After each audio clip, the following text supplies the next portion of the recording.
Okay, what if I told you that the entire philosophy for building wealth could fit into just 4 sentences? It sounds kind of crazy, right? But today, that's exactly what we're diving into. We're calling it the 4 sentence fortune, a framework pulled from some of the smartest people in the world of finance. Let's get right into it. I mean, seriously, think about that for a second. A complete guide to wealth on a tiny little post-it note. It sounds impossible. But what if the deepest truths aren't buried in some 1,000-page textbook? What if they're actually simple, powerful ideas that can guide every single financial decision you make? Well, that's the big question we're tackling today. And here they are, the 4 principles. Now look, on their own, each one just seems like a decent quote you might see on the internet. But when you put them together, that's when the magic happens. They represent 4 huge ideas: constant learning, rock-solid belief, going against the crowd, and just strategic patience. It's a whole system, really, kind of like a code for success. And we're going to crack that code piece by piece, starting with the one thing everything else is built on. Right, so that foundation, it all starts right between your ears. Before you can make a single smart move with your money or your career, you've got to get your own head straight. This is all about mastering your inner game, your mindset, your knowledge, the whole shebang. So, our first principle seems super simple. The more you learn, the more you earn. But, this isn't just about getting a college degree. It's about being obsessed with learning, about your job, about money, about how the world works, and maybe most importantly, about yourself. It never stops. See, this completely flips the script. Learning isn't a chore or a cost. It's the absolute best investment you can ever make.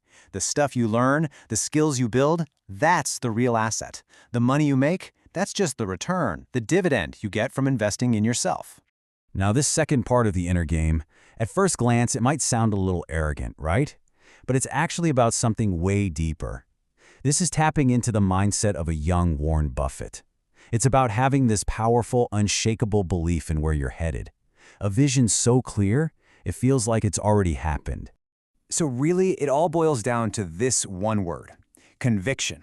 That's the fuel in your engine. It's what's going to push you through all the times you fail or get knocked down. Because without that deep, gut-level belief that you're going to make it, you'll just give up when things get hard. And trust me, they will get hard. So before we move on to the action plan, just take a second and ask yourself this, honestly. Right now, is your mindset, that combo of what you know and what you believe, is it helping you or hurting you? Is it an asset that's growing in value, or is it a liability that's actually holding you back?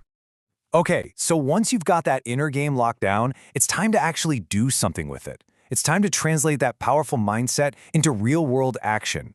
Welcome to Part 2, Executing Your Outer Game. And this brings us to one of the most famous lines ever from Warren Buffett. It's really the heart of a contrarian strategy.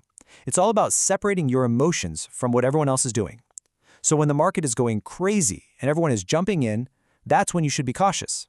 And when there's blood in the streets and everyone is panicking and selling, well, that's where the real opportunities are hiding. The process itself is simple, but actually doing it is tough. It means you have to become a student of human psychology. First, you just figure out the mood of the market. Is everyone greedy or is everyone terrified? And then you do the opposite. Think back to the 2008 crash. Fear was everywhere. People were selling everything. But the ones who got greedy for those dirt cheap assets, they made an absolute fortune. It's just logic versus emotion. This brings us to the final piece of the puzzle, and honestly, this might be the most important one. It basically explains how the market works at its most fundamental level. Think of the stock market like a giant machine. Its main job? To take money from impulsive people and give it to patient people. Let's just break that down a bit. The active person is always checking their stocks, reacting to every bit of news, and making emotional trades. The patient person, on the other hand, makes careful decisions for the long haul and has the discipline to just wait. And over time, the market is literally designed to move wealth from that first group over to the second. And here it is. The whole thing put together, the 4 sentence fortune. You see how it works? It all starts with your inner game. You use knowledge from continuous learning to build an unshakable belief in yourself. And that inner strength is what lets you play the outer game. You use contrarianism to act differently from the crowd, and you have the patience to let your plan work over decades, not just days. It's a powerful, complete circle. So I'll just leave you with this one last thought. These 4 ideas are really simple to understand, right? But they are incredibly hard to actually do consistently. So what's your biggest challenge? Is it finding the discipline to always be learning? Is it building that deep conviction? Or maybe it's having the guts to go against the herd? Or is it just having the patience to let time do its thing? Figuring out your weakest link is always the first step to making the whole chain stronger. Something to think about.